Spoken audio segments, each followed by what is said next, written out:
it Jackie Chan.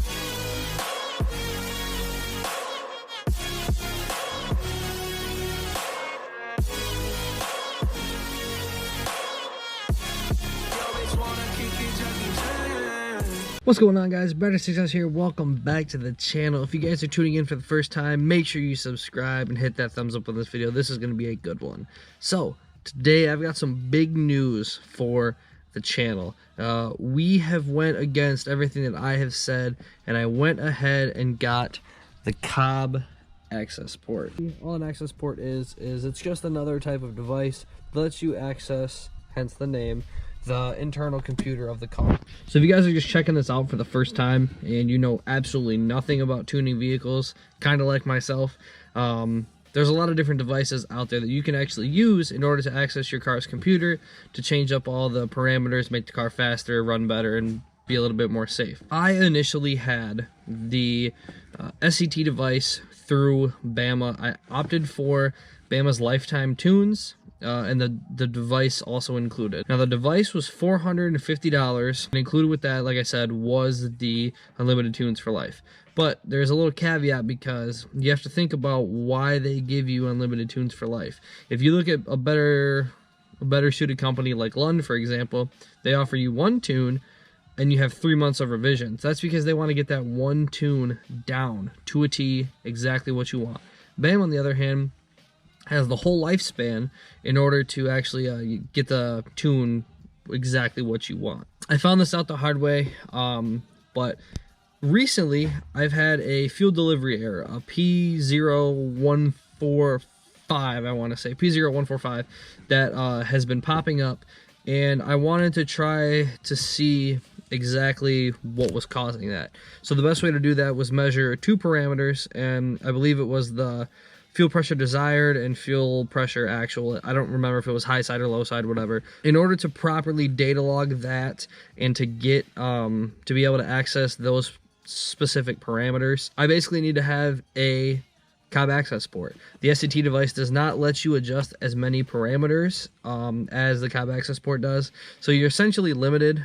So you know your tuner kind of has only so much wiggle room in completely changing up your car's performance. I did not want to be limited in anything that I did with this car, so I figured it was time to get a Cobb access port. Funny enough, on my way down to go get the Cobb access port, the guy had it about 2 hours away from him in Toledo, Ohio, and he was down closer to Columbus, and he actually cut me a great deal. You guys probably know, or may not, these right now used are going for, you know, anywhere from $350 to $450, just depending on what people want. Normally you can talk someone down to $400, $350, just depending on how old it is and, you know, how much they've used it. So I got mine for $300 as long as I drove down there. So it was a steal. It was a really good deal, and you know, I wanted to go ahead and do it. So funny enough, on my way down there to go get this access port to do data logging for an error code that I had, I was in 5th gear at about 3,000 RPMs. I downshifted, brought it up to about 4,000, 4th gear, and I went to get around a semi, and then I felt the car was really down on power. Like in that exact moment, it was really down on power. And I was really confused because I didn't know, you know, what was going on. I've had charge pipes blow off. You know, they give a significant sound and you can tell the difference, but there wasn't a charge pipe. The car still had power, it just didn't have as much power. I was only building about 12 pounds of boost, so I was really concerned as to what was going on. I saw my OAR just completely drop down to 0, and I got really nervous, and I thought I'd, you know, maybe blown up the car, or did something really significant to the car. So I checked the, no check engine lights, by the way. I checked the error codes on my SCT device, and it shows me P0325, which is basically a signal error for the knock sensor.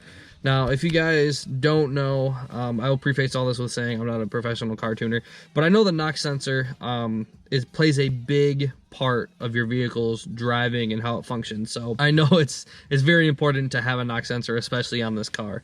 So I got really freaked out, and mind you, that was only an hour into my 2-hour drive down there, and I still had to drive 2 hours back. So I was freaking out. I was texting my buddy Mike that you guys see in all the videos, And basically I brought the car over there and we had diagnosed it pretty quick. So if you guys run into the P0325 code, it's really only from one specific thing on the Ecoboost Mustang. When you go and change that baffle plate that's on the side of the engine block, if you go from underneath to change that plastic black elbow, the baffle plate, you have to disconnect the knock sensor. The knock sensor has a little tiny bolt. I think it's an 8mm, 10mm. It's got a little bolt, and you take the bolt out, and then the knock sensor kind of slides out with it. It slowly has just worked itself out and spun around, and it was completely loose. I could tighten it with my hand, loosen it with my hand, so that was what was causing the malfunction. So just for now, we are on the Cobb Stage 3 93 tune.